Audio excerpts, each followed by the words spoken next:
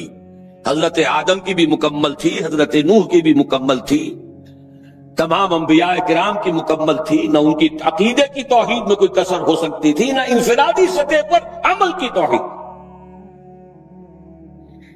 لیکن ایک توحید ہے اجتماعی سطح پر عمل کی توحید،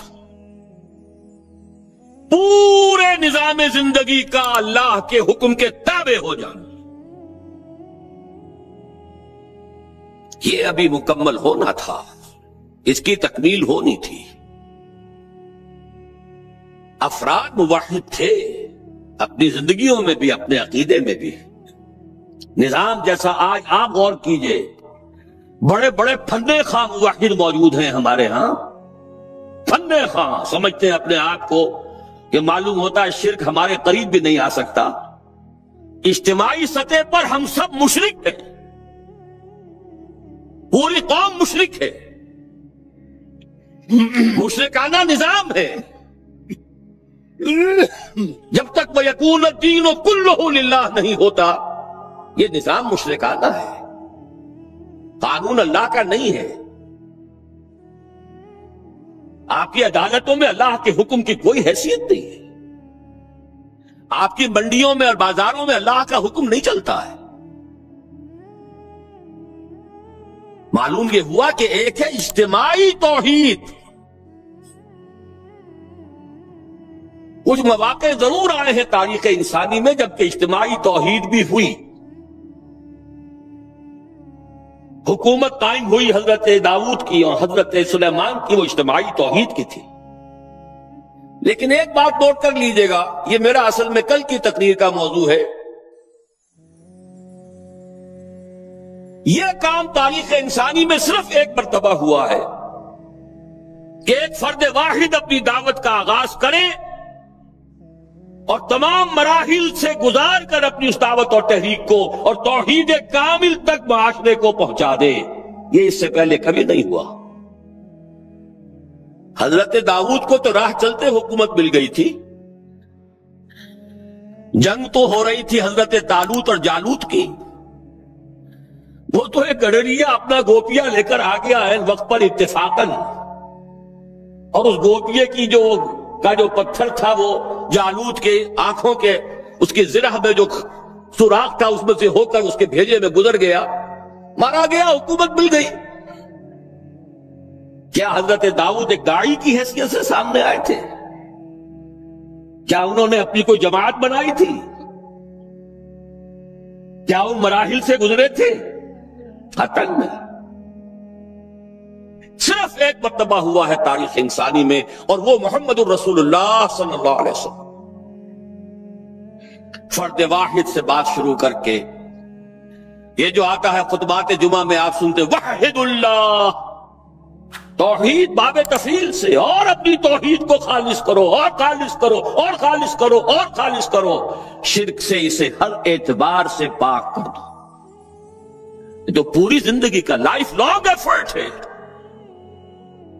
آخری امتحان توحید کا جو لیا ہے ابراہیم کے رب نے، دیکھیں اس بوڑھے کے دل میں کہیں اپنے بیٹے کی، اکلوتے بیٹے کی محبت تو ہم سے زیادہ نہیں ہو گئی؟ کیسے کیسے امتحانات سے گزر چکا وہ بوڑھا، کیسے کیسے امتحانات، لیکن آخری امتحان دعائیں مانگ مانگ کر بیٹا لیا تھا۔ فلما بلغ معه السعی، اور جب اب ذرا ہاتھ بٹانے کے قابل ہوا، کہیں اس کی محبت ہماری محبت سے زائد تو نہیں ہو گئی؟ انی ارا فی المنام انی اذبحک فانظر ماذا تری،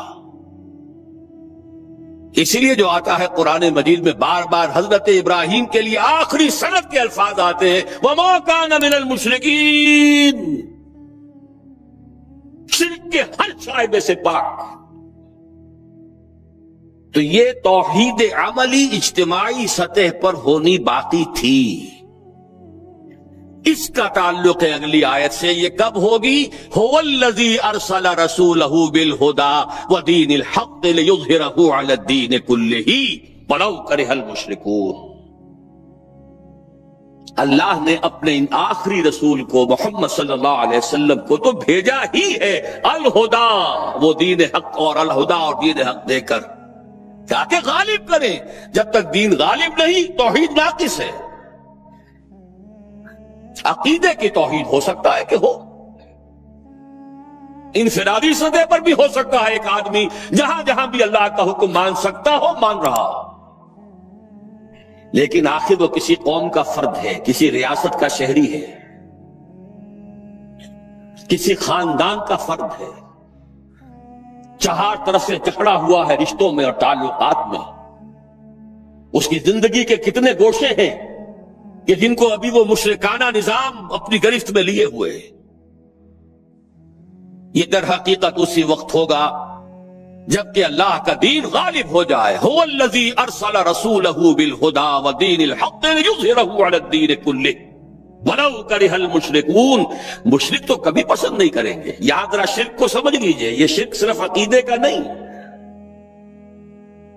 آج کا سب سے بڑا شرک کیا ہے؟ اللہ کا اللہ کو دو، ریاست کا ریاست کو دو. یہ سیکولر نظام ہے، یہاں پر جو ہے حاکمیت عوام چلے گی. جاؤ مسجدوں میں اللہ کا حکم نافذ کر لو.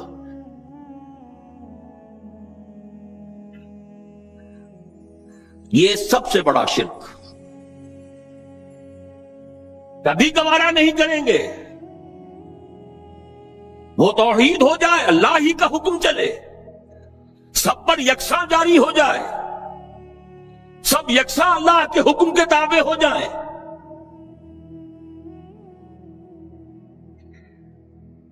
وَلَوْ كَرِهَ الْمُشْرِكُونَ. مشرک کبھی نہیں چاہیں گے، لیکن ان کی مخالفت کے علی الرغم، ان کی ساری ریشہ دوانیوں کے باوجود، ان کی تمام سازشوں کے باوجود اللہ کا دین غالب ہو کر رہے. اب ذرا تاریخی اعتبار سے جائزہ لیجئے. ابھی ہم تھے اس ماحول میں جبکہ ابھی یہ آیات نازل ہو رہی تھی. پہلی بات تو یہ سمجھ میں آ گئی کہ محمد الرسول اللہ صلی اللہ علیہ وسلم کا مقصد بعثت ہے غلبہ دین. یہ نوٹ کرنے کی بات ہے، کسی اور رسول کے لیے اللہ نے قرآن مجید میں یہ الفاظ استعمال نہیں کیے. شاہد سب تھے، مبشر سب تھے، نذیر سب تھے، داعی سب تھے، مبلغ سب تھے، معلم سب تھے، مربی سب تھے، مزکی سب تھے. لیکن یہ کہ هو الذی ارسل رسولہ بالہدی ودین الحق لیظہرہ علی الدین کلہ، صرف محمد کے لیے آئے الفاظ صلی اللہ علیہ وسلم، اور 3 مرتبہ آئے. اب اس کے ساتھ جس کو صغرا کبرا کہتے ہیں لاجک میں پریمیسز، اس کے ساتھ جوڑیے دوسری بات جو قرآن میں 5 مرتبہ آئی ہے، اگرچہ وہ آئی ہے ذرا مختلف الفاظ میں. کہیں فرمایا وَمَا أَرْسَلْنَاكَ إِلَّا رَحْمَةً لِّلْعَالَمِينَ، ہم نے نہیں بھیجا ہے محمد صلی اللہ علیہ وسلم آپ کو مگر تمام جہان والوں کے لیے رحمت بنا کر. آپ کی بعثت جغرافیائی، نسلی، قومی، علاقائی حدود سے ماورا، بالا تر. قرآن میں بقیہ سارے رسولوں کی بات آتی ہے تو کہتے ہیں یا قوم یا قوم یا قوم. نوح نے کہا یا قوم اعبدوا اللہ، ہود نے کہا یا قوم اعبدوا اللہ، صالح نے کہا یا قوم اعبدوا اللہ ما لکم من الہ غیرہ. اور قرآن کہتا ہے یا ایھا الناس، یا ایھا الناس اعبدوا ربکم الذی خلقکم والذین من قبلکم لعلکم تتقون. لیکن صریح ترین جو لفظ آیا ہے وَمَا أَرْسَلْنَاكَ إِلَّا كَافَّةً لِلنَّاسِ بَشِيرًا وَنَذِيرًا، ہم نے نہیں بھیجا ہے محمد صلی اللہ علیہ وسلم آپ کو مگر پوری نوع انسانی کے لیے بشیر اور نذیر بنا کر۔ اب ذرا اس کو جوڑیے، محمد کو بھیجا کاہے کے لیے؟ غلبہ دین کے لیے صلی اللہ علیہ وسلم، اور بھیجا کن کے لیے؟ تمام انسانوں کے لیے۔ کیا نتیجہ نکلتا ہے منطق سے؟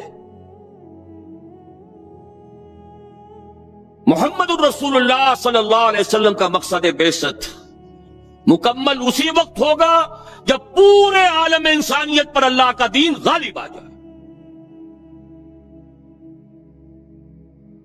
ورنہ بات وہی ہے جو اقبال کا شعر سنا چکا ہوں، وقت فرصت ہے کہاں کام ابھی باقی ہے، نور توحید کا اتمام ابھی باقی ہے۔ لیکن یہ کہ اگر اللہ نے واقعی بھیجا محمد کو دین کے غلبے کے لیے صلی اللہ علیہ وسلم، اور اگر بھیجا ہے پوری نوع انسانی کے لیے، تو ناممکن ہے کہ یہ دنیا ختم ہو جائے اس سے پہلے کہ محمد الرسول اللہ کا مقصد بعثت مکمل۔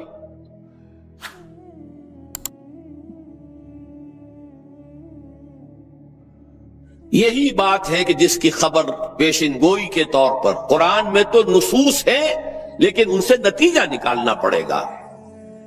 منطق، حضور کو بھیجا پوری نوع انسانی کے لیے اور بھیجا غلبہ دین کے لیے، تو مقصد بعثت کی تکمیل اسی وقت ہوگی جبکہ کل عالم انسانی پر اللہ کا دین غالب آ جائے۔ اسی کے ساتھ اب ذرا یاد کیجئے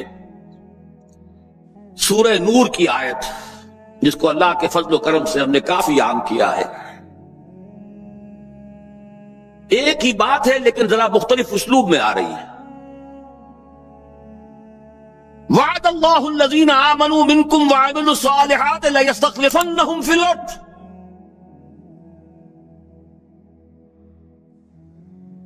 وعد اللہ الذین آمنوا منکم، یہاں منکم پر ذرا زور دیجئے، کن سے خطاب ہو رہا ہے؟ مسلمانوں سے۔ لیکن ان مسلمانوں کے لیے دو کوالیفیکیشنز، دو پری کنڈیشنز۔ اے مسلمانوں، اللہ کا وعدہ ہے تم میں سے ان سے جو ایمان اور عمل صالح کا حق ادا کر دیں، انکنڈیشنل نہیں ہے۔ وعد اللہ الذین آمنوا منکم وعملوا الصالحات، ایمان اور عمل صالح کا حق ادا کر دو تو اللہ کا وعدہ ہے، اور وعدہ کتنا مؤکد ہے، نون مشدد کے ساتھ تینوں دفعہ، اور ایک ہی بات کو تین اسلوبوں میں۔ لَيَسْتَخْلِفَنَّهُمْ فِي الْأَرْضِ، لامن خلافت عطا فرمائے گا انہیں زمین میں، كَمَا اسْتَخْلَفَ الَّذِينَ مِن قَبْلِهِمْ، جیسے کہ خلافت عطا کی تھی ان کو جو ان سے پہلے تھے۔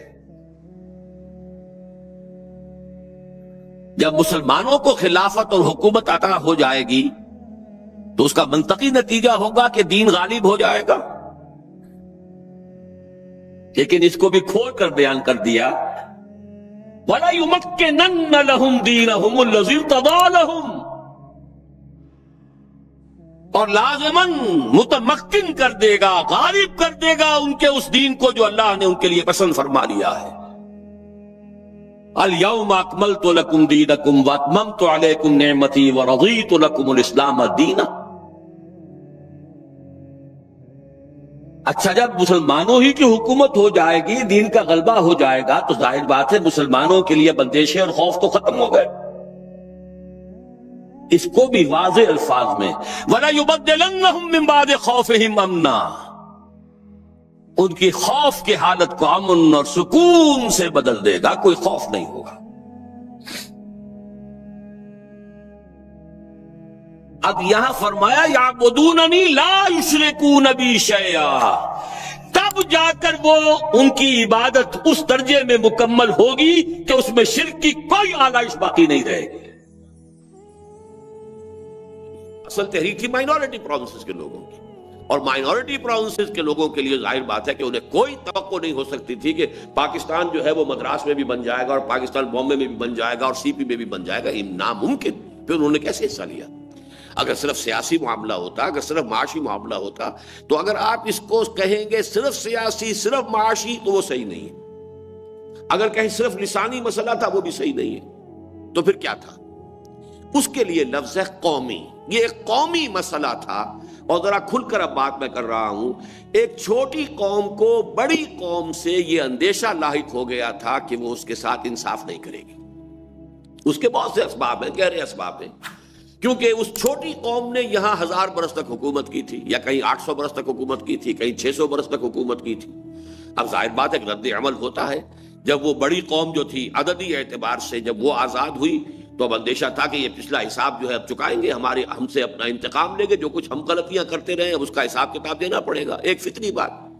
دوسرے یہ کہ اس کا آگے آ جائے گا معاملہ تفصیل سے، کہ ایک خاص سبب سے جو جس کو بیلنس آف پاور کہتے ہیں وہ بالکل بدل کر رہ گیا تھا، وہ میں بعد میں ڈسکس کروں گا، اس وقت نہیں اس میں لگانا چاہتا۔ تو ایک فیئر کمپلیکس تھا یہ کہ ایک چھوٹی قوم کو بڑی قوم سے اندیشہ تھا کہ وہ اس کے ساتھ انصاف نہیں کرے گی، معاشی طور پر بھی ایکسپلائٹ کرے گی، سماجی طور پر بھی انہیں نیچے درجے کا رکھے گی، ان کے قومی تشخص کو ختم کر دے گی، ان کی قومی زبان کو ختم کر دے گی، یہاں تک کہ مذہب کو بھی بدل دے گی، بدلنے کی کوشش کرے گی۔ اور اس کے لیے آثار شروع ہو چکے تھے کہ وہ شدھی کی تحریک شروع ہوئی، سنگٹن کی تحریک شروع ہوئی، جس سے کہ اندیشہ جو ہے روز بروز بڑھتا چلا گیا کہ اگر ہندوستان ایک ملک کی حیثیت سے آزاد ہوا تو ہندو میجورٹی جو ہے وہ اسلام کو اور مسلمانوں کو اس کے ساتھ کسی فیئر پلے کا جو ہے کوئی توقع نہیں کی جا سکتی، کوئی فیئر ڈیلنگ کی توقع وہ نہیں کر سکتی مائنورٹی، مسلم مائنورٹی، بلکہ اندیشے تھے۔ لہذا یہ اصل قومی مسئلہ تھا۔ اب اس کے بعد میں یہ کہا کرتا ہوں کہ اب تیسرے لیول پر آئیے، وہ 600 فٹ نیچے جا کر پانی جو لینا ہے سب سے صاف، کہ جس قوم کو یہ اندیشہ لاحق ہوا تھا اس قوم کی قومیت کی بنیاد کیا تھی؟ کیا وہ کسی نسل کی بنیاد پر قوم تھی؟ نہیں تھی، بے شمار نسلیں تھیں مسلمانوں میں۔ کیا کسی ایک زبان کی بنیاد پر قوم تھی؟ یہ بھی غلط ہے، بے شمار زبانیں تھیں۔ یوں سمجھیے کہ ایک ذریعہ جو ہے ایک وقت میں ہندو کی مخالفت میں اردو جو ہے اس کو ہم نے اڈاپٹ کر لیا تھا، لیکن بنگلہ دیش کی اپنی زبان تھی، سندھ کی اپنی زبان تھی، پٹھانوں کی اپنی زبان تھی، بلوچیوں کی اپنی زبان تھی، مدراس والے مسلمانوں کی اپنی زبان تھی، بے شمار زبانیں، کیرلا کی اپنی زبان تھی، ملیالم زبان ہے اور تامل زبان ہے، بے شمار زبان۔ اسی طریقے سے لباس ایک نہیں تھا، وضاقتہ ایک نہیں تھی، خاص طور پر عورتوں کا لباس، بلوچی مسلمان عورت، پٹھان مسلمان عورت، اس کے لباس کا تصور کیجئے، اور بنگالی مسلمان عورت کے لباس کا تصور کیجئے، یہ سمجھیں گے کہ یہ ننگی ہے اس نے لباس پہنا ہوا ہی نہیں ہے۔ اسی طرح کھانے پینے کی ہیبٹس ایک نہیں تھی، ہم اگر اناج کھانے والے ہیں، وہ چاول کھانے والے دوسرا وہ انداز میں، اور پھر یہ کہ وہ ماچھ بھات جو تھا ان کا، چاہے کتنی بدبو آ رہی ہو لیکن وہ ماچھ بھات جو ہے ان کے لیے انتہائی لذیذ شے، بہت مرغوب شے، اور ہم شاید ان کے قریب بیٹھ نہ سکے جبکہ وہ ماچھ بھات کھا رہے ہوتے تھے۔ تو اس اعتبار سے بڑا فرق ہے، سوائے ایک مذہب کے کوئی قدر مشترک نہیں۔ لہذا فائنل انالیسس میں پھر وہی آ جاتے ہیں کہ پاکستان کی بنیاد سوائے مذہب کے اور کوئی نہیں ہے۔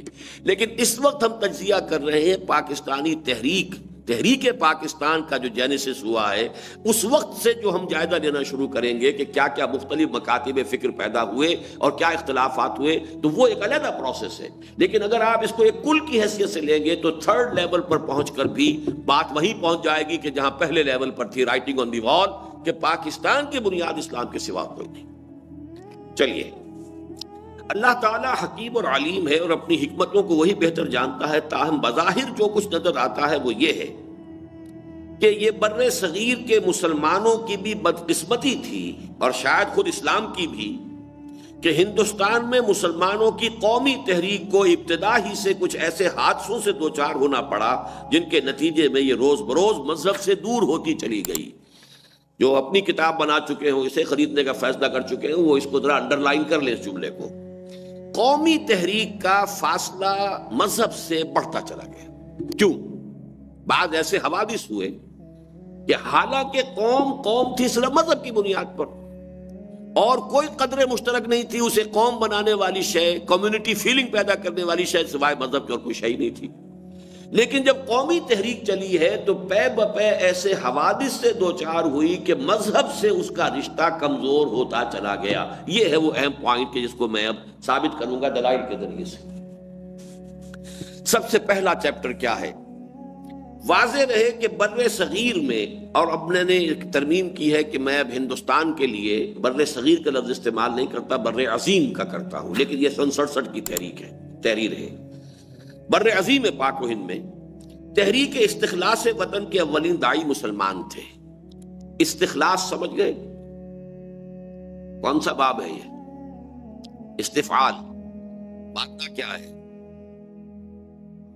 خالان صاد، خالص کر لینا. استخلاص یعنی انگریزوں سے نجات دلا دینا، غیر جو حکمران آ گئے تھے غیر ملکی، ان سے چھٹکارا پانا. استخلاص وطن. واضح رہے کہ بر صغیر میں تحریک استخلاص وطن کے اولین داعی مسلمان تھے. تحریک شہیدین جہاں احیاء اسلام کی ایک ہماگیر تحریک اور منظم کوشش تھی، وہاں آزادی وطن کو بھی اس کے مقاصد میں ایک اہم حیثیت حاصل تھی.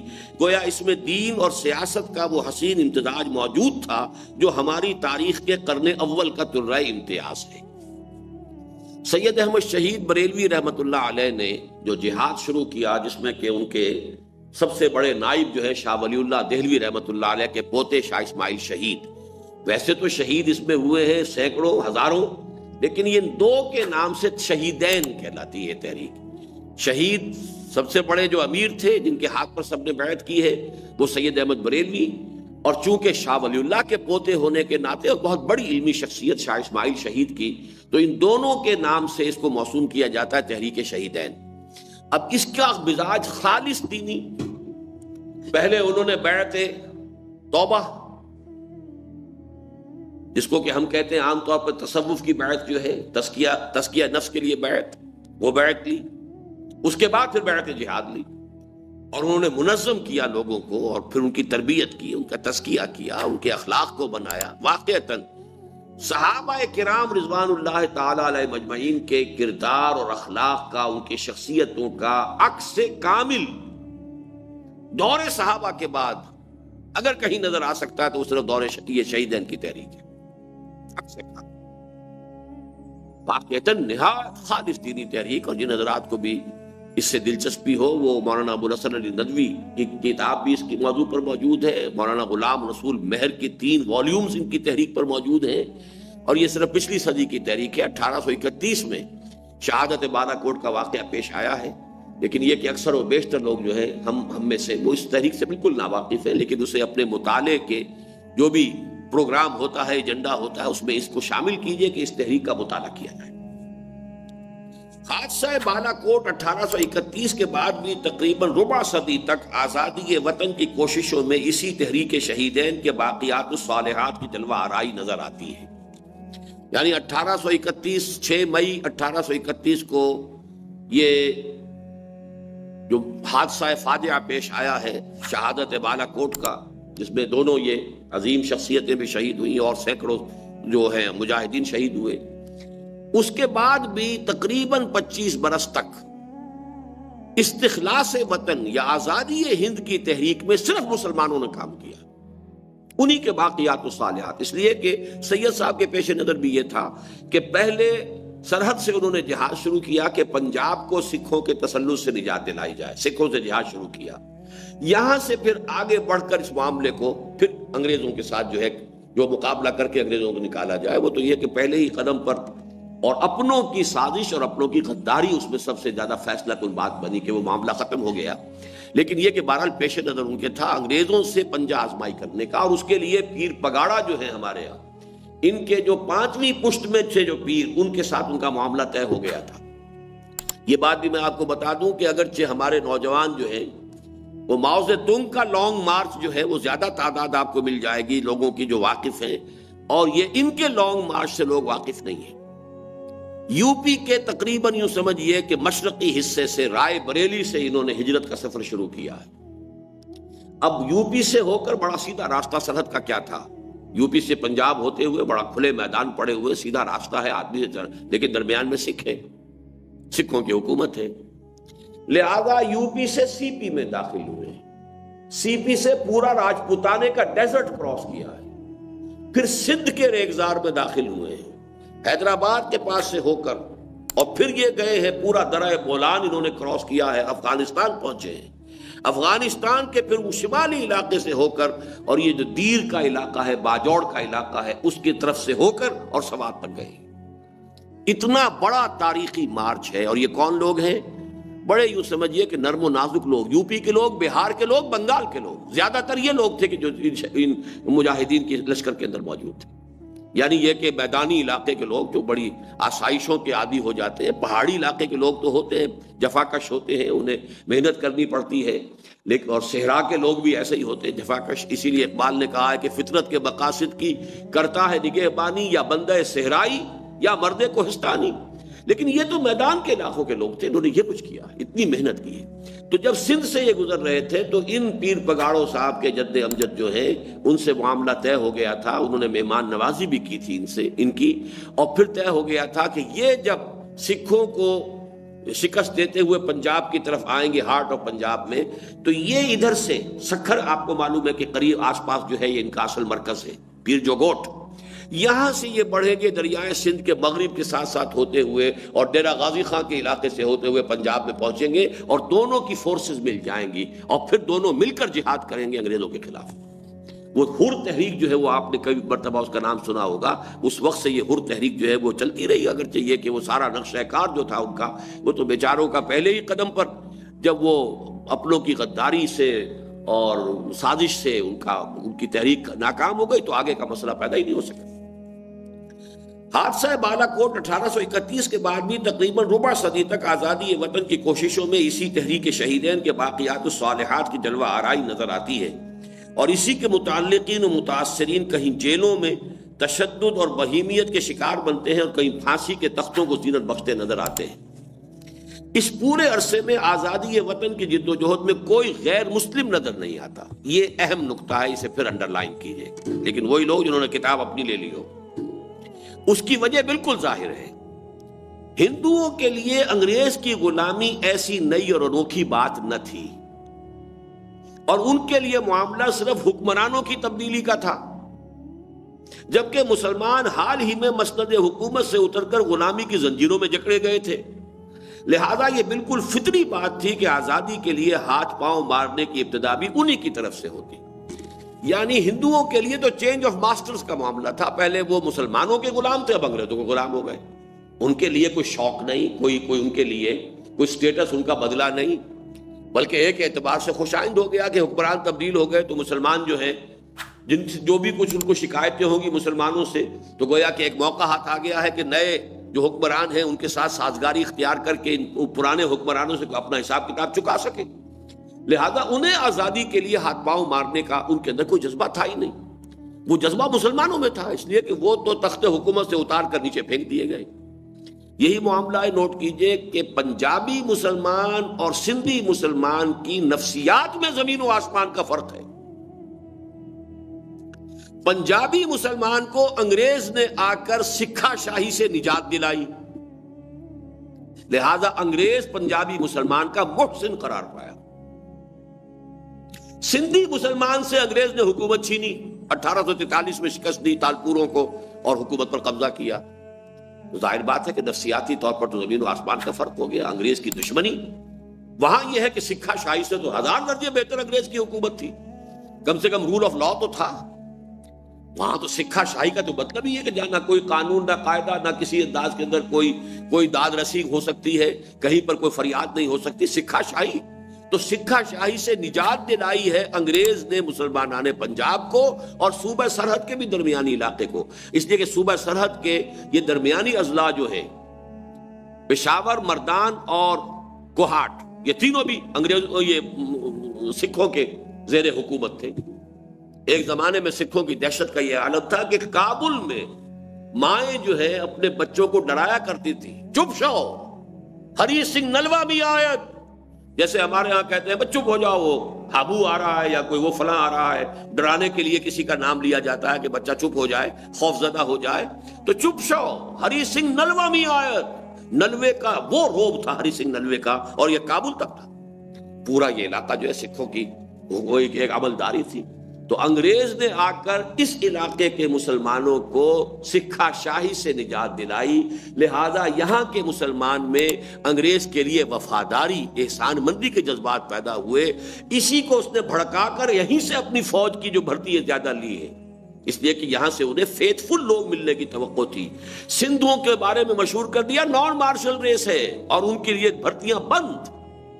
اب ظاہر بات ہے کہ جب اس کے اوپر ایک صدی گزر گئی پوری، تو پھر ایک قوم کی نفسیات جو ہے، کسی بچے کو آپ کہتے رہیے تو بزدل ہے، تو بزدل ہے، تو بزدل ہے، ڈرپوک ہے، ڈرپوک ہے، ڈرپوک ہے، وہ واقعتاً ڈرپوک ہو جائے گا. یہ حادثہ ہوا ہے سندھی قوم کے ساتھ، سندھی مسلمانوں کے ساتھ، اس لیے کہ 1944 تک ہر موومنٹ باقی تھی. ابھی 1843 میں حکومت ختم ہوئی ہے، 1944 تک بھی خبریں آتی تھیں، اور ان پیر پگاڑا کے والد صاحب کو جو ہے پھانسی دی تھی انگریز نے، اور ان کی لاش تک کہیں نہیں دی گئی، کوئی خبر نہیں ہے ان کی. کبھی کسی اسٹیشن پہ حملہ کر دیا، انگریز کو چین سے نہیں بیٹھنے دیا ہروں نے. تو یہ جو ہے فرق نوٹ کیجئے کہ ہندوستان کے مسلمانوں میں، جو پاکستان کے یہ دو بڑے صوبے ہیں، ان کے مسلمانوں کی ذہنیت میں جو فرق ہے، نفسیاتی کیفیت میں جو فرق ہے، اسی کو آپ زیادہ بڑھا لیجئے. یہی فرق تھا ہندو اور مسلمان کی ذہنیت میں بحثیت مجموعی. مسلمانان ہند سے انگریز نے آ کر حکومت چھینی، لہذا ان میں بغاوت کے جذبات تھے. ہندو کے لیے معاملہ یہ تھا کہ وہ چینج آف ماسٹرز کا تھا، کوئی فرق نہیں تھا، لہذا اس نے وفاداری کا راستہ اختیار کیا. اب یہ دوسرا چیپٹر سمجھیے اس پچھلی صدی کی تاریخ کا. 1857 کے معرکہ آزادی وطن میں پہلی بار ہندوستان کے مسلمان اور غیر مسلم سب شانہ بشانہ اور دوش بدوش غیر ملکی استبداد کے خلاف نبرد آزما نظر آتے ہیں. یہ 1830-31 تحریک شہیدین، خالص اسلامی تحریک، دین کی بنیاد پر، ایمان کی بنیاد پر، تزکیہ نفس کی بنیاد پر، جہاد فی سبیل اللہ کی بنیاد پر. 1857 جسے غدر ہم کہتے رہے اور پڑھتے بھی رہے، اس لیے کہ انگریزوں نے تو اسے غدر کیا، میوٹنی کہا، بغاوت کہا، لیکن یہ کہ آج اسے کہا جاتا ہے کہ وہ آزادی کی جنگ تھی. آزادی، جنگ آزادی 1857 کی، اس میں پہلی بار ہندوستان کے مسلمان اور غیر مسلم سب شانہ بشانہ اور دوش بدوش غیر ملکی استبداد کے خلاف نبرد آزما نظر آتے ہیں. اس جنگ آزادی کی اس اہم خصوصیت کے علاوہ کہ اس میں ہندو اور مسلمان یکساں طور پر شریک ہوئے، اس کی دوسری اور اہم تر خصوصیت یہ تھی کہ اس میں مسلمانوں کے سیاسی اور عسکری زعماء کے ساتھ ساتھ، بلکہ بعض مقامات پر ان سے بھی بڑھ کر دینی و مذہبی پیشواؤں نے حصہ لیا، اور علماء کرام نے بھی سیف بدست اور سر بکف ہو کر جان کی بازی لگائی، جیسے حاجی امداد اللہ مہاجر مکی رحمۃ اللہ علیہ اور ان کے رفقا، اور مولانا فضل حق خیر آبادی رحمۃ اللہ علیہ وغیرہم. اب یہ دو مکاتب فکر کی چوٹی کے لوگ ہیں. یہ حاجی امداد اللہ مہاجر مکی یہ ہے کہ دیوبندیوں کے سب کے یہ امام سمجھ لیجئے. مولانا اشرف علی تھانوی رحمۃ اللہ علیہ کے بھی مرشد یہی تھے، اور باقی پورا جو بھی ہے، چاہے وہ مولانا رشید احمد گنگوہی ہوں یا کوئی اور ہوں، ان سب کے روحانی پیشوا جو ہیں حاجی امداد اللہ مہاجر مکی، جو پھر انگریز کی حکومت جب پوری طرح یہاں سیٹل ہو گئی، پھر وہ ہندوستان سے ہجرت کر کے وہ چلے گئے حجاز، اور وہیں ان کا انتقال ہوا. دوسرے وہ تھے جنہیں ہم عرف عام میں آج بریلوی کہہ دیتے ہیں، اگرچہ بریلوی کہنا صحیح نہیں ہے. خیر آبادی مکتبہ فکر بالکل ایک علیحدہ تھا جس میں کہ منطق اور فلسفے کا دخل بہت تھا. اس کے جو امام اعظم ہیں فضل حق خیر آبادی، انہوں نے بھی جہاد میں حصہ لیا، سیف بدست ہو کر، سر بکف ہو کر. تو یہ دونوں طبقات جو ہمارے ہاں اس وقت ہیں، ان سب کے بزرگوں نے اس جہاد میں حصہ لیا. پھر مسلمان جو نواب تھے، مسلمان مختلف علاقوں کے اندر جو حاکم تھے، امراء تھے، انہوں نے بھی حصہ لیا. اس اعتبار سے یہ بہت جامع قسم کا جہاد تھا. ہندو مسلم بھی شریک، اور مسلمانوں میں سیاسی اور عسکری جو اشخاص ہیں یا ان کے جو اہم رہنما ہیں، اس کے علاوہ مذہبی بھی، اور مذہبی میں دیوبندی بھی اور غیر دیوبندی بھی. اب آ رہا اہم ترین حصہ اس بحث کا. 1857 کے بعد تاریخ ایک بالکل نیا موڑ مڑ گئی، اور کمپنی بہادر کی حکومت کے اختتام اور براہ راست تاج برطانیہ کے زیر انصرام آ جانے کے بعد ہندوستان میں حالات نے ایک بالکل ہی دوسرا رخ اختیار کر لیا. چنانچہ ایک طرف انگریزی استعمار نے اپنے پنجے جسد ہند پر مضبوطی سے گاڑ لیے، اور اس کا سیاسی و عسکری تسلط مستحکم ہو گیا. اس سے پہلے وہ ایک کمپنی تھی، ایسٹ انڈیا کمپنی، براہ راست تاج برطانیہ کے زیر نگیں ابھی ہندوستان نہیں آیا تھا. 1857 کے بعد ایسٹ انڈیا کمپنی کی حکومت ختم ہوئی، اور اب جو ہے براہ راست تاج برطانیہ کے زیر نگی ہو گیا ہندوستان، ملکہ وکٹوریہ، ملکہ عالیہ وکٹوریہ عظما، اب ہم ان کے غلام ہو گئے۔ نتیجتاً ہندوستانی روز بروز نہتے اور عسکری اعتبار سے بے دست و پا ہوتے چلے گئے۔ یہ جو حکومت کا نظام قائم ہوا ہے، پہلے زمانے میں تو عام لوگوں کے پاس بھی ہتھیار ہوتے تھے، تلواریں ہیں، نیزے ہیں، یہ ہے وہ ہے، ساری چیزیں لوگوں نے اپنے پاس رکھی ہوئی ہیں۔ انگریز کی حکومت آنے کے بعد ایک تو یہ کہ ہتھیاروں کی شکل بدل گئی، دوسرے یہ کہ عوام رفتہ رفتہ بالکل نہتے ہوتے چلے گئے، اور آزادی کے لیے بھی بالکل غیر عسکری اور خالص آئینی اور سیاسی جدوجہد کا آغاز ہوا۔ اب وہ عسکری آزادی، جنگ کر کے، جہاد کر کے، کوشش کر کے، انگریزوں کو مار کر، یہ دور اب ختم ہوا۔ اب ظاہر بات ہے کہ آئینی اور دستوری کوئی جدوجہد ہو سکتی ہے انگریز سے نجات پانے کی، جس کے لیے پہلے انڈین نیشنل کانگریس قائم ہوئی، اور اس کے بعد پھر جو ہے آل انڈیا مسلم لیگ قائم ہوئی 1906 میں۔ غالباً نیشنل کانگریس 1885 میں قائم ہو گئی تھی۔ تو یہ اب کیوں اس لیے قائم ہوئی ہے کہ اب وہ دور گیا، اب تیر و تفنگ سے تو کام نہیں چلے گا، برطانیہ کو یہاں سے نہیں نکالا جا سکتا، ایک بہت بڑی طاقت ہے، اس کی عسکری قوت ہے، اور جبکہ عام یہاں کے لوگ جو ہے چاہے ہندو ہوں چاہے مسلمان ہوں غیر مسلح ہو چکے ہیں، اب ان کی کوئی حیثیت ہی نہیں۔ لہذا اب تو وہ جو آپ کو کچھ دستوری حقوق دیتے چلے جائیں، کچھ تھوڑے تھوڑے سے آپ کو آزادیاں دیتے چلے جائیں، انہی سے جیسے جیسے بھی ممکن ہو کچھ ان کا استعمال کر کے جو ہے وہ اپنے لیے حقوق حاصل کیے جائیں، تو یہ پہلا نتیجہ یہ نکلا۔ نتیجتاً ہندوستانی روز بروز نہتے اور عسکری اعتبار سے بے دست و پا ہوتے چلے گئے، اور آزادی کے لیے بھی بالکل غیر عسکری اور خالص آئینی اور سیاسی جدوجہد کا آغاز ہوا۔ دس از ٹرننگ پوائنٹ۔ اس سے پہلے تلوار فیصلہ کن ہوتی تھی، اس سے پہلے مرہٹا پاور آئی تھی تو احمد شاہ ابدالی آیا اور تلوار کے زور سے مرہٹوں کو شکست دے کر پانی پت کی تیسری جنگ میں اور اس بڑھتے ہوئے طوفان کو ختم کر دیا۔ لیکن اب صورتحال جو ہے وہ بدل گئی، اور اس کا سب سے اہم نتیجہ یہ نکلا کہ ہندوستان کی غیر مسلم اقوام کی عددی فوقیت کے نتائج و عواقب کا ظہور شروع ہو گیا۔ اب جب غیر عسکری بات ہوگی اور سیاسی اور دستوری بات ہوگی تو اب تو تعداد کی بات ہے، آپ کے پاس کتنے ووٹ ہیں، آپ کے پاس کتنے ووٹ ہیں، اور یہ ووٹ ظاہر بات ہے کہ ہندو قوم کے زیادہ تھے۔ تو ہندو قوم کی جو برتری تھی، اس سے پہلے کبھی ہندو قوم کو مسلمانوں کے دور میں کبھی برتری حاصل نہیں ہو سکی، چاہے مسلمان ہمیشہ نہایت قلیل اقلیت کے اندر رہے، اکثریت میں تو مسلمان کبھی بھی نہیں رہا ہندوستان میں، لیکن عسکری اعتبار سے ان کا دبدبا، ان کا زور، ان کی طاقت، ان کی قوت جو تھی، اور اب بھی اگر صورتحال وہی رہتی تو یعنی میدان جنگ کے اندر مسلمان شکست کھانے والا نہیں تھا ہندو سے، لیکن اب صورت بدل گئی، اب تلوار نہیں بلکہ ووٹ کا معاملہ ہے، اب تعداد کا مسئلہ ہے۔ اس کا سب سے اہم نتیجہ یہ نکلا کہ ہندوستان کی غیر مسلم اقوام کی عددی فوقیت کے نتائج و عواقب کا ظہور شروع ہو گیا۔ دوسری طرف خود انگریز نے تلوار کے بجائے قلم سے حکومت شروع کی۔ Will you be governed by sword or by pen؟ یہ باقاعدہ ایک سوال کیا تھا کسی وائس رائے نے، اب کیا چاہتے ہو تم مسلمانوں، تم تلوار ہی کے ذریعے سے حکومت چاہتے ہو یا قلم کے ذریعے سے؟ اور ہندوستانیوں کو ان کے اپنے ماضی سے منقطع، اپنے عقائد و افکار و نظریات سے دستبردار، اور اپنی تہذیب و تمدن اور اپنے علوم و فنون سے بیگانہ کر کے ایک نئے ہندوستان کی داغ بیل ڈالنی شروع کی۔ نیو ایجوکیشنل سسٹم، اس کے لیے میکالے کا نظام تعلیم، اس سے ذہنوں کو بدلنا، نیا فکر دینا، سائنس خاص طور پر آئی بڑے زور شور کے ساتھ۔ اس کے کچھ پہلو جو ہے وہ ہم اس سے پہلے زیر بحث لا چکے ہیں، اب اس وقت صرف اس کا سیاسی پہلو ہے۔ غیر ملکی حکمرانوں کے اس ثقافتی انقلاب کا استقبال ہندوؤں اور مسلمانوں کی جانب سے مختلف طرز پر ہوا۔ یہ ثقافتی کلچرل ریولوشن جو انگریز نے شروع کیا کہ ہندوستانیوں کو الفاظ جو ہے میکالے کے وہ یہ ہے کہ سوائے ایک چمڑی کی رنگت کے سوا انہیں ہمیں یورپین بنانا ہے۔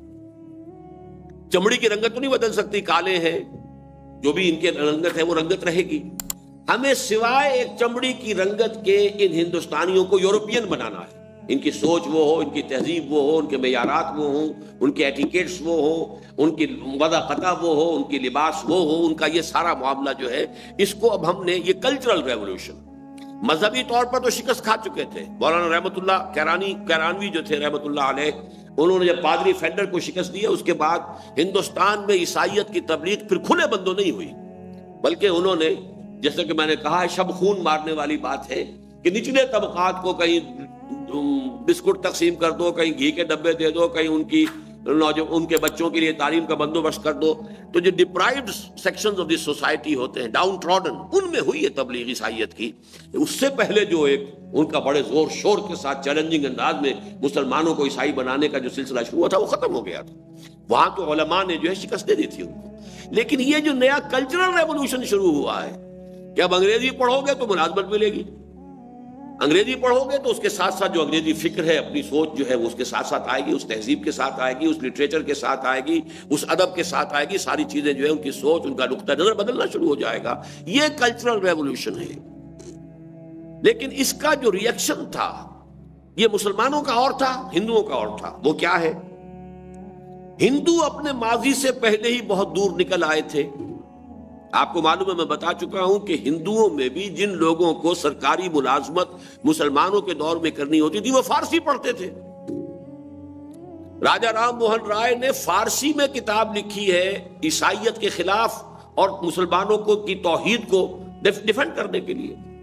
فارسی تو یہاں کی کورٹ لینگویج تھی، تو اب ظاہر بات ہے کہ معاملہ یہ ہوا کہ ان کا تو اپنی زبان سے، سنسکرت سے یا کسی اور سے تعلق پہلے ہی کمزور تھا، ان کی اپنی تہذیب جو ہے پہلے ہی مسلمان کلچر، مسلمان تہذیب جو ہے اس کا غلبہ تھا ہندوستان کے اندر۔ اس حوالے سے ہندو اپنے ماضی سے پہلے ہی بہت دور نکل آئے تھے اور ان کا اپنے علوم و فنون اور اپنے تہذیب و تمدن سے کوئی گہرا رشتہ باقی نہ رہا تھا، لہذا اس نے تقریباً یکسو اور متحد ہو کر نئے رجحانات کو خوش آمدید کہا۔ چنانچہ اب نوٹ کیجئے آپ کہ سب سے پہلے انگریز آیا بنگال میں، اور بنگالیوں نے انگریزی پڑھی، اور سارے ٹاپ موسٹ سائنٹسٹ ہندو پیدا ہوا ہے بنگال کے اندر، چیٹرجی اور بینرجی اور یہ اور بوس اور گھوش، ان کی کتابیں جو ہے وہ کیمسٹری کی ہو، فزکس کی ہو، فلاں کی ہو، انجینئرنگ کی ہو، میڈیسن کی ہو، یہ وہ لوگ تھے کہ جو انہوں نے پڑھا، پورا کھل کر انگریزی پڑھی، اور خیر وہ انگریزی کا تو لیول وہاں پر عام مسلمانوں کا بھی ہم لوگوں سے بہتر لیول رہا، اس لیے کہ سب سے پہلے انگریز آیا ہی وہاں ہے۔ لیکن یہ ہے کہ ہندوؤں نے جس طریقے سے ایمبریس کیا ہے آگے بڑھ کر اس نئے کلچر کو، نئی تہذیب کو، نئی زبان کو، نئے فکر کو، وہ در حقیقت ہے کہ جس کو نوٹ کرنے کی ضرورت ہے۔ لہذا انہوں نے تقریباً یکسو اور متحد ہو کر نئے رجحانات کو خوش آمدید کہا۔ اس کے برعکس مسلمانوں کو ابھی اپنا شاندار ماضی پوری تابناکی کے ساتھ نظر آ رہا تھا، اور ان کے عقائد اور علوم و فنون ابھی ان کے قلوب و اذہان میں گہری جڑیں رکھتے تھے، لہذا ان کے ہاں ایک انتشار پیدا ہو گیا۔ مسلمانان ہند کے ان طبقوں نے جو دین و مذہب سے زیادہ لگاؤ رکھتے تھے، بدلتی ہوئی ہوا کے ساتھ اپنا رخ تبدیل کرنے سے انکار کر دیا، اور وہ زندگی کی شاہراہ سے ہٹ کر گوشوں اور کونوں میں قال اللہ تعالی اور قال الرسول کے درس و تدریس میں منہمک ہو گئے۔ جبکہ ہندوستان کی مسلمان قوم کا سواد اعظم چلو تم ادھر کو ہوا ہو جدھر کی کے نظریے کو اپنا کر نئے حالات کے مطابق بدلتا چلا گیا، یعنی گریٹ میجورٹی اس نے انگریزی پڑھنا شروع کیا، انگریزی اسکولوں میں داخلہ لیا، میٹریکولیشن ہو رہا ہے، یہ ہو رہا ہے، اس کے بعد جو ہے امتحانات پاس کر کے ملازمت میں جانے کیا، اور اس کے سوا کیا کریں۔ دوسرے اور ہندو جو ہے وہ بھی کر رہے تھے، ہندو یکسو ہو کر، لیکن مسلمانوں میں چونکہ مذہب کے ساتھ گہرا تعلق تھا، اور ایک طبقہ ان کا بڑا مؤثر ایسا تھا کہ جو اس نئی تہذیب کو قبول کرنے کے لیے کسی صورت تیار نہیں تھا، لہذا اس نے بائیکاٹ کیا، نہ انگریزی پڑھیں گے، نہ انگریزی تمدن اختیار کریں گے۔ کسی نے اگر بیس کرسی پر بیٹھ کر کھانا کھا لیا تو یہ بھی گویا کہ کرسٹان ہو گیا، یہ تو گویا کہ اب مسلمان رہا ہی نہیں۔ کسی نے چمچ استعمال کر لیا تو کرسٹان ہو گیا۔ اس درجے جس کو سوشل بائیکاٹ کہا جاتا ہے کہ قطعاً ان کے انداز اختیار نہیں کرتے، ان کی وضع قطع اختیار نہیں کریں گے، ان کی زبان نہیں پڑھیں گے، ان کے علوم نہیں پڑھیں گے، ایک ٹوٹل بائیکاٹ۔ یہ ہمارے جو بہترین مذہبی طبقات تھے، مخلص ترین جو تھے مذہب کے اعتبار سے، وہ تو اس کام میں لگ گئے۔ سواد اعظم اب ادھر چل رہا ہے، وہ کیا کریں، ان کے لیے تو اب زندگی کا معاملہ ہے، زندگی گزارنے کا معاملہ ہے، ذریعہ معاش کا معاملہ ہے، لہذا وہ جو ہے اس نئے رو کو انہوں نے خوش آمدید کہا۔ اس کا ایک نتیجہ تو یہ نکلا کہ ہندوستان کے مسلمانوں کی توانائیاں منتشر ہو گئیں، اور مجموعی طور پر ہندوستان کی مسلمان قوم کی قوت و طاقت کو ضعف پہنچا، اور دوسرا نتیجہ یہ نکلا کہ ہندوستان میں مسلمانوں کے مذہبی طبقے اور قومی قیادت میں بودھ پیدا ہو گیا، جو بعد میں مسلسل بڑھتا چلا گیا، اور اسے بجا طور پر دور جدید میں اسلامیان ہند کی قومی تحریک کی بدقسمتیوں کا سر آغاز کہا جا سکتا ہے۔ علماء کا رخ اور ہے۔ علی گڑھ اور دیوبند کو یوں سمجھ لیجئے کہ یہ سمبولائز کرتے ہیں۔ ایک رخ علی گڑھ کا ہے، انگریزی پڑھو، انگریزی علوم پڑھو، سائنس پڑھو، جدید نظریات پڑھو، پھر اپنے ساتھ اسلامیات بھی پڑھو، کوشش کرو کہ اپنے دین پر بھی قائم رہ سکو۔ یہ کوشش تھی علی گڑھ کی، اور علی گڑھ کے طرز پر سمجھیے کہ اب مسلم اسلامیہ کالجز قائم ہو رہے ہیں، چاہے وہ لاہور کا ہے، پشاور کا ہے، کہیں اور کا ہے، اسلامیہ ہائی سکولز قائم ہو رہے ہیں۔ وہ سب یوں سمجھیے کہ جیسے ایک حدیث کے اندر آتا ہے کہ دنیا بھر کی کل مساجد جو ہے وہ خانہ کعبہ کی بیٹیاں ہیں۔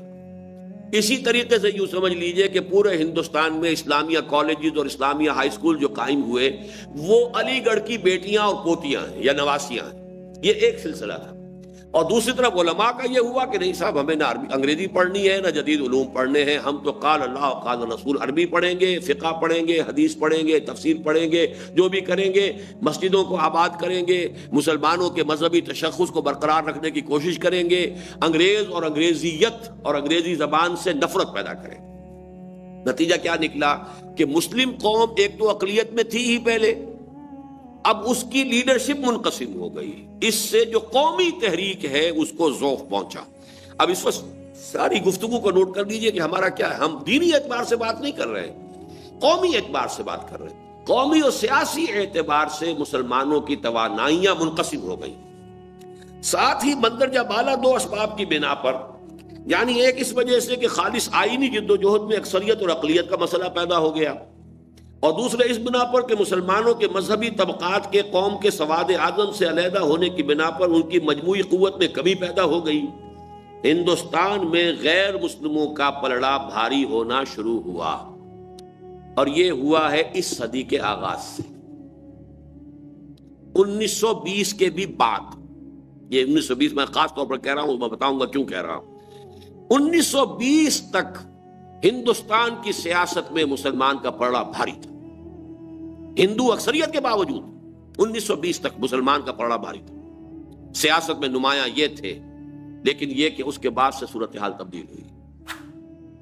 اس میں مزید اضافہ غیر ملکی حکومت کی جانب سے غیر مسلموں کی حوصلہ افزائی اور مسلمانوں کے ساتھ سرد مہری ہی نہیں بلکہ باقاعدہ ہمت شکنی کی کوششوں سے ہوا۔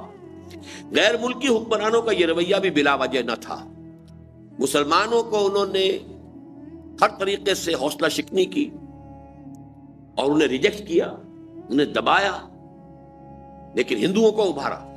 اس کا خاص فینومینن جو ہے پاکستان کے پس منظر میں سندھ کے اندر آپ دیکھیں گے، ہندو بہت ہی مائنیوٹ مائنورٹی ہے سندھ میں رہا ہے، لیکن اس درجے ابھارا ہے انگریز نے اسے، اس کے مہاجنی سارے طریقے اور ہتھ کنڈے، کہ وہ سندھ کے کلچر پر اور سندھی مسلمانوں کی ابدین و اکثریت کے اوپر قابو یافتہ ہو گیا۔ یہاں تک کہ 1943 میں جی ایم سید نے باقاعدہ تقریر کی کہ ہندوستان کے دوسرے علاقوں سے مسلمان یہاں آئیں خدا کے لیے جو کاروبار کرنا جانتے ہو، اور ہمیں ہندو بنیے کی دست برد سے کسی طریقے سے بچائیں۔ یہ 1943 میں جی ایم سید کی تقریر کہ ہمیں بری طریقے سے جکڑ لیا ہے ہندو نے اپنے مہاجنی نظام میں، جیسے آج نیو ورلڈ آرڈر پوری دنیا کو جکڑنے کے لیے وہ ورلڈ بینک اور IMF کے ذریعے سے جو بھی ہتھ کنڈے چل رہے ہیں، اس وقت یہ کہ سندھ میں بری طریقے سے مسلمان جتنے بھی زمیندار سب مسلمان، لیکن ہندو مہاجن کے اور ہندو ساہوکار کے سب غلام اور سب کے سب ان کے مقروض۔ تو اس وقت جی ایم سید نے یہ کہا کہ مسلمان کے ہندوستان کے دوسرے صوبوں سے مسلمان جو کاروباری اور تاجر پیشہ لوگ ہیں انہیں آنا چاہیے یہاں آ کر، تاکہ وہ ہم سندھی جو ہیں وہ تجارت سے واقف نہیں ہیں، سندھی مسلمان وہ آئیں یہاں پر تاکہ ہندوؤں کا جو ہم پر تسلط ہے، جو دستبرد ہے، اس سے بچا سکیں۔ اس کا وجہ کیا تھی کہ کیوں انہوں نے ہندوؤں کو اٹھایا اور مسلمانوں کو دبایا، وہ میں پہلے بیان کر چکا ہوں کہ سندھ میں تو خاص طور پر مسلمانوں سے حکومت چھینی تھی، ہندو کو ابھارا، مسلمان کو دبایا۔ اولاً انہیں خوب معلوم تھا کہ انہوں نے ہندوستان کی حکومت مسلمانوں سے چھینی ہے، اور اس تازہ زخم خوردہ قوم کی خاکستر میں ابھی ایسی چنگاریاں موجود ہیں جو کسی بھی وقت معمولی سی تحریک سے بھڑک سکتی ہیں، لہذا ان کو ڈپریس کرو، ڈس ہارٹن کرو۔ ثانیاً ہندو صرف ہندوستان میں تھے. اب یہ بہت اہم نکتہ ہے، یہ چیزیں آپ دوبارہ جا کر پڑھیں گے تو معلوم ہوگا کہ اس میں ایک ایک پیرے میں پورے چیپٹر کا مواد ہے. لیکن ظاہر بات ہے کہ ضخیم کتابیں پڑھنے کا نہ آج وقت رہا ہے اور نہ ہمارے اس منتخب جو کورس ہمارا 1 سالہ ہے اس میں اس کا امکان ہے. لیکن یہ کہ یہ ایک بلو پرنٹ کی حیثیت سے خاکہ ذہن میں رہنا چاہیے. دوسری وجہ کیا تھی؟ انگریز نے ہندو کو کیوں ابھارا، مسلمان کو کیوں دبایا؟ پہلی وجہ کہ چونکہ مسلمان سے حکومت چھینی تھی اکثر و بیشتر ہندوستان میں، سوائے چند علاقوں کے جیسے پنجاب کا علاقہ ہے، اور جو قوم ابھی جو ہے حکومت کی کہ تخت سے گرا کر نیچے کھڑی کی گئی ہے، ظاہر بات ہے بغاوت کے جراثیم اسی میں ہوں گے. دوسرا اور اہم تر سبب کیا ہے؟ ثانیاً ہندو صرف ہندوستان میں تھے، جبکہ ہندوستانی مسلمان اس عالمگیر اسلامی برادری کا جز تھے جو کرۂ ارضی کے ایک بہت بڑے حصے میں ایک غالب اکثریت میں تھی، اور ابھی تک اس کے قلوب فاصلوں کے بعد اور حالات و مسائل کے فرق کے باوجود کچھ ایک ہی سے احساسات و جذبات سے معمور اور ایک ہی سے نشے سے مخمور تھے. حتیٰ کہ صفحہ ارضی کے بعید ترین گوشوں میں بسنے والے مسلمان ایک دوسرے کی تکالیف و مسائل پر ایسے تڑپ اٹھتے تھے جیسے خود انہی کے سینوں میں خنجر گھونپ دیا گیا ہو. خنجر چلے کسی پہ تڑپتے ہیں ہم امیر، سارے جہاں کا درد ہمارے جگر میں ہے. پھر یہ بھی ایک تاریخی حقیقت ہے کہ ہندوستان کے مسلمان اس معاملے میں کچھ زیادہ ہی حساس واقع ہوئے تھے. چنانچہ شمالی افریقہ اور مغربی ایشیا کے مسلمانوں پر مغربی استعمار اس دور میں جو ستم ڈھا رہا تھا وہ اس کے کرب و الم کو بری طرح محسوس کر رہے تھے. شمالی افریقہ میں اطالویوں کے ہاتھوں جو کچھ لیبیا کے مسلمانوں پر بیت رہی تھی، اور ٹریپولی میں وہ مسلمان بچی فاطمہ شہید ہوئی ہے، تو علامہ اقبال نے کیسی دلدوز نظم کہی ہے. اس سے پہلے ٹریپولی ہی میں جب جھنڈے جو ہے سرنگو ہیں مسلمانوں کے اطالویوں کے ہاتھوں، تو مولانا فراہی نے مرثیہ کہا ہے عربی زبان میں، این القرار وقد نکس سالامنا بترابلس، قرار آئے تو کیسے آئے، ہمارے جھنڈے جو ہے ٹریپولی کے اندر وہ سرنگو ہو گئے. وہ مولانا حالی ہوں، مولانا شبلی ہوں، یہ سب کے سب جو ہیں پوری دنیا کی امت مسلمہ کا احساس جو ہے وہ مسلمانان ہند میں باقی پوری دنیا کے مسلمانوں سے زیادہ تھا. اور جگہ اسی کا ایک بہت بڑی نمایاں علامت یہ ہے کہ 1924 یا اس سے پہلے جب کہ انگریز ابھی سازشیں ہی کر رہا تھا خلافت کو ختم کرنے کی، تو کتنی عظیم تحریک ہندوستان میں شروع ہوئی، اور کہیں شروع نہیں ہوئی، کسی جگہ نہیں. لیکن یہ کہ ہندوستان کے اندر ایسی عظیم تحریک شروع ہوئی ہے، تحریک خلافت، اس کی جو ہے آپ کو معلوم ہے کہ پورا ہندوستان جو ہے شرق و غرب اور جنوب و شمال اس کے جو ہے وہ اس نعرے سے گونج گئے تھے، بولی اماں محمد علی کی جان بیٹا خلافت پہ دے دو. چنانچہ شمالی افریقہ اور مغربی ایشیا کے مسلمانوں پر مغربی استعمار اس دور میں جو ستم ڈھا رہا تھا وہ اس کے کرب و الم کو بری طرح محسوس کر رہے تھے، اور اس کی بنا پر ان کے دلوں میں انگریز دشمنی کے جذبات کو مزید انگیخت مل رہی تھی. ایک تو یہ کہ ہمیں غلام بنایا، دوسرا وہ ہمارے بھائیوں کے اوپر جو ستم ڈھا رہے ہیں اس کے حوالے سے ان کے اندر جو ہے وہ درد کی ٹیس اور زیادہ تھی. ہندوستان کا ہندو غیر ملکی حکمرانوں کی نگاہ میں کچھ زیادہ ہی بے ضرر اور مسکین تھا. چنانچہ ایک طرف خود اس نے نئے حکمرانوں کے ساتھ توافق و تعاون میں مسلمانوں پر پیش قدمی کی، دوسری طرف غیر ملکی حکمرانوں نے اس کی حوصلہ افزائی کی. چنانچہ ہندوستان کے طول و عرض میں ہندو قوم میں ایک عام بیداری کی لہر دوڑ گئی. یہ پھر ایک اہم نقطہ ہے، اس جملے کو نوٹ کیجئے. ہندوؤں میں جو ایک بیداری پیدا ہوئی ہے، کانشسنس پیدا ہوئی ہے، ان میں ادارے بنے ہیں، انسٹیٹیوشنز بنے ہیں، انجمنیں بنے ہیں، سبھائیں بنی ہیں. واقعہ یہ ہے کہ بڑی کریٹیو ایکٹیویٹی شروع ہوئی ہے پورے ہندوستان کے ہندوؤں کے اندر، اور یہ اسی لیے تاریخی عوامل یہ ہے کہ حکمرانوں نے انہیں سپورٹ کیا، مسلمانوں کو دبایا، اور وہ من حیث القوم ایک نئے جذبے اور نئی امید کے ساتھ قومی تعمیر نو کے کام میں منہمک ہو گئی. ہندوؤں میں اس قومی بیداری کے ساتھ ساتھ مسلمان دشمنی کے پرانے لیکن دبے ہوئے جذبات بھی ایک دم جاگ اٹھے. اب ظاہر بات ہے سابق ہمارے جو آقا تھے ان کا معاملہ کیا تھا، انہوں نے ہمارے ساتھ کیا کیا تھا، کیا ہماری جو ہے کیفیت رہی ہے. جب ان میں بیداری پیدا ہوئی، جب سویا ہوتا ہے، خواب سے بیدار ہوتا ہے ذرا محکوم اگر، اب جب وہ بیدار ہو گئے تو وہ چیزیں اب یاد آ رہی ہیں، اور ہندوؤں کے اندر مسلمانوں کے ساتھ نفرت اور دشمنی کے جذبات بھی ایک دم بھڑک اٹھے. نتیجتاً یہ جملہ موٹا بھی لکھا گیا ہے، اہم بھی ہے، نتیجتاً انگریزی استعمار کے سائے میں ہندو امپیریلزم نے انگڑائیاں لینی شروع کی، اور اس طرح ہندوستان میں ہندو مسلم کشمکش کے دور جدید کا آغاز ہو گیا. یہ کشمکش جو شروع ہوئی ہے ہندو مسلم کانفلکٹ، پھر جو ہندو مسلم فسادات کی شکل اور انتہائی بڑے بڑے قتل عام ہوئے، پھر جو جس کے نتیجے میں بڑے عظیم جو ہے وہ تقسیم ہوا، یہ سب جو شروع کہاں سے ہوا ہے، اس کا پس منظر کیا ہے، کن فیکٹر سے اور کن عوامل سے اس کو تقویت حاصل ہوئی ہے، اس کا ایک جو بلو پرنٹ جس کو میں کہہ رہا ہوں وہ ذہن میں رکھیے۔ یہ کشمکش ابتدا ہی سے بہت شدید تھی، اور پوری ہندو قوم میں مسلمانوں کی تقریباً 800 سالہ غلامی کا رد عمل ایک دم پوری شدت کے ساتھ ظاہر ہونا شروع ہو گیا تھا۔ مسلمان قوم کے سواد اعظم نے اس ابھرتی ہوئی طاقت کے کچوکوں اور چڑھتے ہوئے سیلاب کے ریلوں کو محسوس کرنا شروع کیا۔ زندگی کے ہر میدان میں ہندوؤں نے منظم طریقے پر مسلمانوں پر عرصہ حیات تنگ کرنے کی کوشش کی، اور ان کے نفرت بھرے تعصب کا مظاہرہ ہر سمت ہونے لگا۔ یہی نہیں بلکہ ہندو امپیریلزم کا یہ فریب کچھ ایسے انداز اور جوش و خروش سے اٹھا کہ خطرہ محسوس کیا جانے لگا کہ کہیں ایسا نہ ہو کہ وہ ہندوستان کی پوری مسلم قومیت کو نگل کر بالکل نیست و نابود کر دے۔ یہ حالات تھے جن میں ہندوستان میں مسلم قوم پرستی کی تحریک نے قوت پکڑنی شروع کی، اور ہندوستان کے مسلمانوں کو اپنے قومی تشخص کے بقا کی فکر دامنگیر ہوئی۔ وہی قومی تشخص کے جس سے خطرہ لاحق ہو گیا تھا اکبر کے زمانے میں، ایک دوسری صورت میں مسلمانان ہند کو اپنے قومی تشخص کے لیے خطرہ محسوس ہونا شروع ہوا اس صدی کے ابتدا میں، تقریباً ربع صدی گزر جانے کے بعد۔ بدقسمتی سے اس موقع پر مسلمانان ہند کے مذہبی طبقوں اور خصوصاً تحریک شہیدین اور جماعت مجاہدین کے معنوی اور روحانی وارثوں نے حالات کے رخ کو سمجھنے میں سخت غلطی کی، اور وہ ہندوستان کی پوری مسلمان قوم کے سواد اعظم کے احساسات کا صحیح اندازہ کرنے میں بری طرح ناکام رہے۔ اب ان میں ذہن میں رکھیے، یہاں نام میں نے نہیں دیے، مولانا ابوالکلام آزاد، مولانا حسین احمد مدنی، اور یہ بہت بڑی جمعیت تھی، بہت بڑی جماعت تھی، جمعیت علماء ہند، بہت مؤثر، بڑی طاقت۔ ان حضرات نے محسوس نہیں کیا کہ مسلمان عوام کا احساس کیا ہے، انہیں جوتا کاٹ رہا ہے۔ اس کے میں نے پھر اسباب کا تجزیہ کیا، کیوں نہیں محسوس ہوا۔ اب ہمارے عام طور پر جو ہے مسلم لیگی ذہن انہیں کہہ دیں گے وہ بک گئے، ہندوؤں کے پیسے سے خرید لیے گئے، یا غداری انہوں نے کی مسلمانوں سے، یہ لیکن یہ بڑی بچگانہ، بڑھ کے میرے نزدیک بڑی کمینگی والی باتیں ہیں۔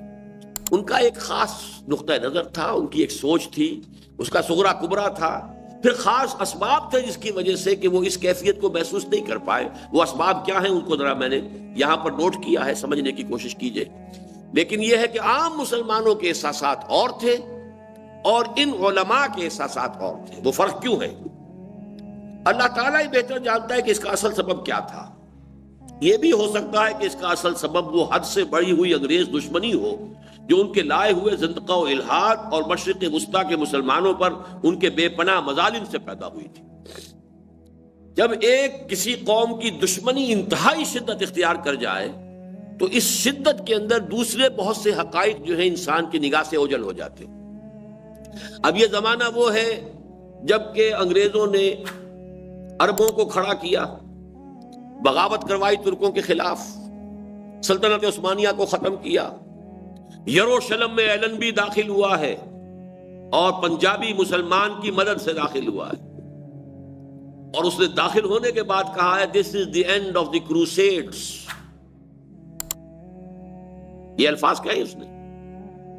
یروشلم میں داخل ہو تو مغربی ایشیا کے مسلمانوں پر جو کچھ بیت رہی تھی، ترکی کو جیسے سلطنت عثمانیہ کو ٹکڑے کر دیے، بلقان کی ریاستوں میں جو کچھ ہو رہا تھا، اور پھر یہ کہ ترکی کو ختم کرنے کی جو سازشیں ہو رہی تھی، یہ ساری چیزیں تھیں کہ علماء جو تھے اور مذہبی طبقات جو تھے اس کی وجہ سے انگریز کی شدید دشمنی ان کے اندر پیدا ہو چکی تھی۔ اب دشمن کا دشمن دوست ہوتا ہے۔ انہوں نے کوشش یہ کی کہ اس انگریز کے مقابلے کے لیے، اس کو یہاں سے نکالنے کے لیے ہم ہندو اور مسلمان مل کر ایک جد و جہد کریں۔ مسلمان اکیلے تو اس حیثیت میں ہے نہیں کہ انگریز کو یہاں سے نکال سکیں۔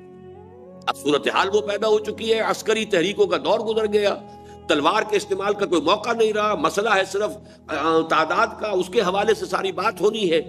اس حوالے سے انہوں نے یہ سوچا کہ ہندو کا معاملہ ہم بعد میں طے کر لیں گے، ہمیں پہلے انگریز کا یہاں سے جو ہے پتہ چاک کرنا ہے، یہاں سے اس کا قبضہ ختم کرانا ہے۔ اور اس انگریز دشمنی کے جذبات اتنے غالب آ گئے کہ انہیں ہندوؤں کے جو جذبات تھے ان کا صحیح اندازہ نہیں ہو سکا۔ یہ ایک پروبیبل جو ریزن ہے کہ جس وجہ سے کہ وہ عام جو مسلمانوں کے احساسات تھے ان کو وہ نہیں سمجھ پائے. اور یہ بھی ہو سکتا ہے کہ اس کا اصل سبب ان حضرات کی ضرورت سے زیادہ خود اعتمادی ہو، جس کی بنا پر وہ یہ سمجھتے تھے کہ انگریز سے نپٹ لینے کے بعد ابنائے وطن کے مقابلے میں اپنے دین اور اپنے تہذیب و تمدن اور فی الجملہ اپنے قومی تشخص کا تحفظ کچھ مشکل نہ ہوگا. یعنی اوور کانفیڈنس بھی ہو سکتا ہے، اور انگریز کی دشمنی کی شدت.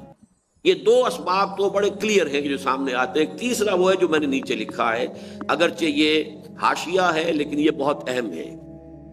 اس کا ایک ممکن سبب یہ بھی ہے کہ معاش کے معاملے میں علماء کرام کا غیر مسلموں سے کوئی تصادم نہیں تھا، اس لیے کہ ان کی معیشت کا پورا دار و مدار مسلمانوں کے چندوں اور ان کی خیرات و صدقات پر تھا. ابھی کسی مسجد میں کوئی عالم بیٹھا ہوا ہے، کام کر رہا ہے، تو ظاہر بات ہے ہندو سے تو اس کا کوئی مقابلہ نہیں نا.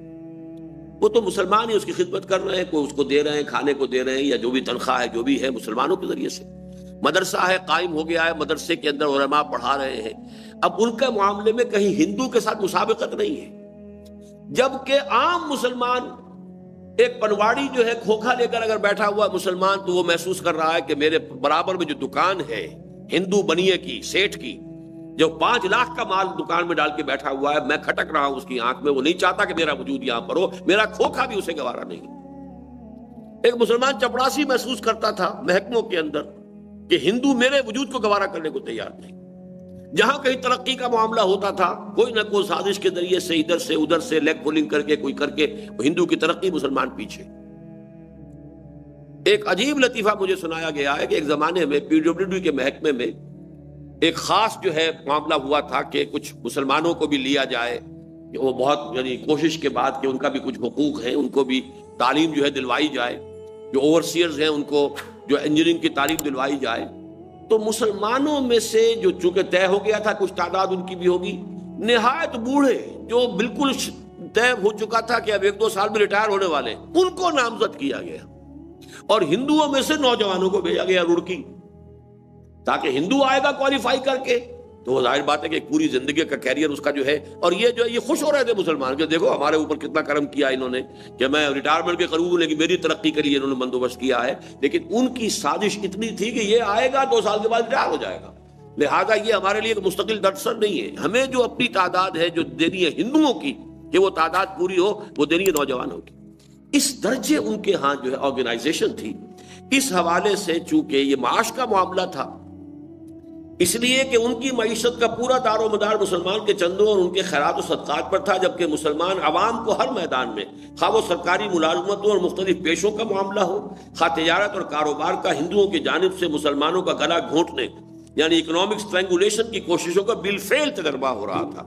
جوتا جسے کاٹتا ہے اسی کو محسوس ہو سکتا ہے، ورنہ اوپر سے آپ دیکھیں گے جوتا تو بڑا اچھا ہے، بہت ہی عمدہ بنا ہوا ہے، لیکن جسے کاٹ رہا ہے وہ کیسے پہنے اس کو.